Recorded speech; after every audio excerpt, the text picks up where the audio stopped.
చెప్పిన ఊర్మిళ, ఏమి విశ్వాసము రాముడి ఎట్లా. మనకి చిన్న కష్టం కలిగితే స్వామి రక్షిస్తారో రక్షించరో, ఉంటారో ఉండరో, ప్రసాదిస్తారో ప్రసాదించరో, అనుగ్రహిస్తారో అనుగ్రహించదో, తగ్గుతుందో తగ్గదో, పోతుందో వస్తుందో, 1000 రకాల ఊగిసలాటలతో మన విశ్వాసం అనేటువంటి శ్వాస అటు ఇటు అటు ఇటు అటు ఇటు పెండ్లంలాగా కదులుతూ ఉన్నప్పుడు ఈ స్వింగింగ్లోను మన మనస్సంతా కూడా. అందుకనే స్వామికి అద్భుతమైన కథ చెప్పారు కదండి, మీ అందరూ తెలుసు కదా, 7 చేపల కథ. ఎన్ని చేపలు కదండి మీకు తెలుసు కదా. 7 చేపలు ఒక రాజు దగ్గర ఉన్నాయి. 7 చేపలు ఎండ వేస్తే ఎన్ని చేపలు ఎండవండి? చేప ఎందుకు ఎండలేదు? ఏం అడ్డొచ్చింది? గడ్డి కుప్ప అడ్డొచ్చింది. గడ్డి కుప్ప ఏం అడ్డొచ్చావు? ఆవు ఏం వేయలేదమ్మా. ఆవు ఏం వేయలేదు. గొల్లవాడు ఎప్పలేదు. గొల్లవాడ ఏరని వెప్పలేదు. పాప ఏడ్చింది అన్నాడట. పాప ఎందుకు ఏడ్చావు? చీమ కుట్టిందన్నట. ఏమైందండి? ఇది స్వామి కథ, ఈ స్వామి చెప్పిన కథ. ఈ కథకి ఆధ్యాత్మిక పరిభాష చెప్పిన భగవంతుడికి కథ చివరిలో మనం మిన్నంటేలా చప్పట్లు కొట్టాలి. ఇప్పుడు కాదు, జాగ్రత్త. 7 చేపల కథలో అరిషడ్ వర్గములు 6 ప్లస్ మనస్సు 7. అరిషడ్ వర్గాలను పక్కన పెడితే మనస్సు అనేటువంటిది ఎండలేదట.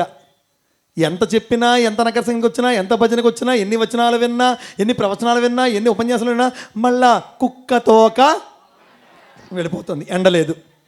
ఏమే మనసా ఎండలేదు అని అడిగారట. అంటే గడ్డి కుప్ప అడ్డొచ్చింది అని చెప్పేట. ఏంట గడ్డి కుప్ప?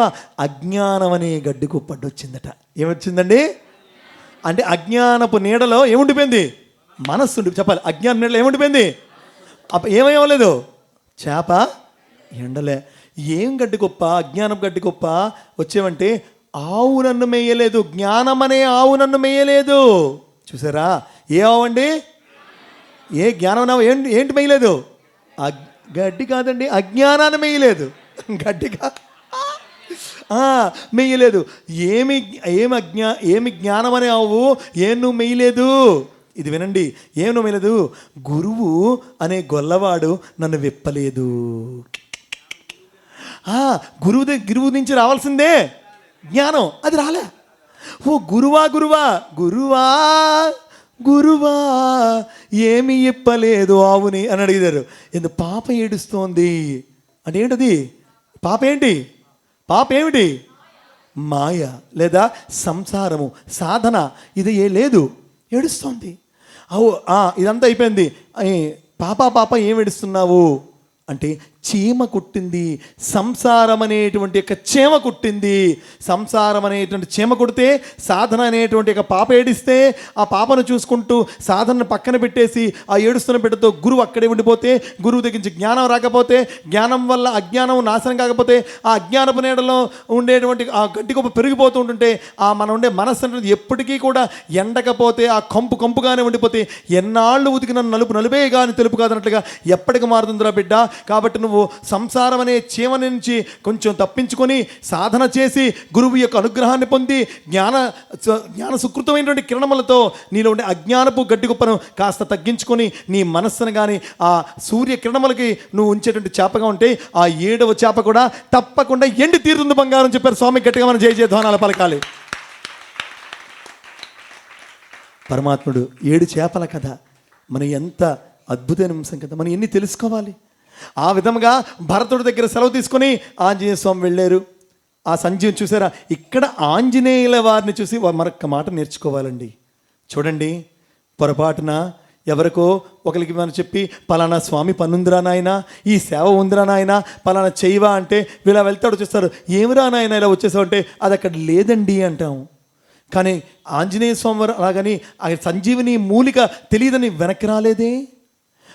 ఆ మొత్తం పర్వతాన్ని పెకిలించుకుని వచ్చారే. ఇక్కడ ఇంకోటి మీరు గమనించారా?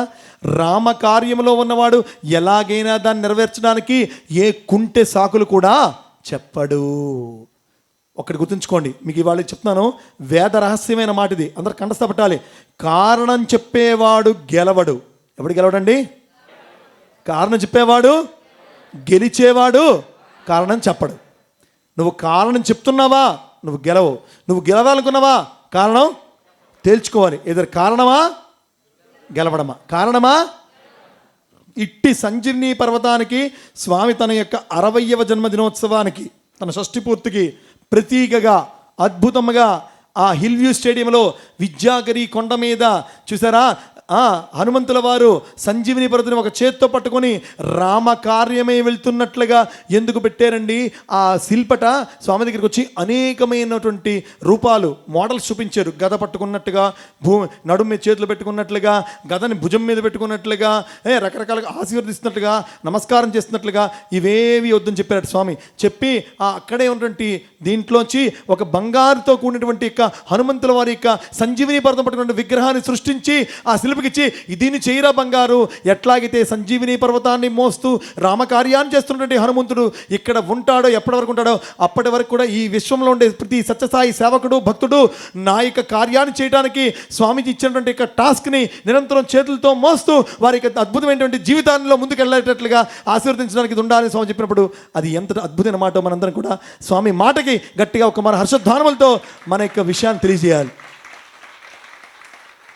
ఏమండి బోల్డ్ ఉన్నాయి కదా, సంజీవిని పర్వతం ఎందుకు పెట్టారు స్వామి అక్కడ హిల్ వ్యూ స్టేడియంలో? దెర్ ఈజ్ ఆ రిప్లికా, ఆ త్రేతాయుగం నాటి ఆ చరిత్రకి సత్యసాయి చరిత్ర. అది రామాయణము, ఇది బాబాయనము, ఇది బాబాయనము.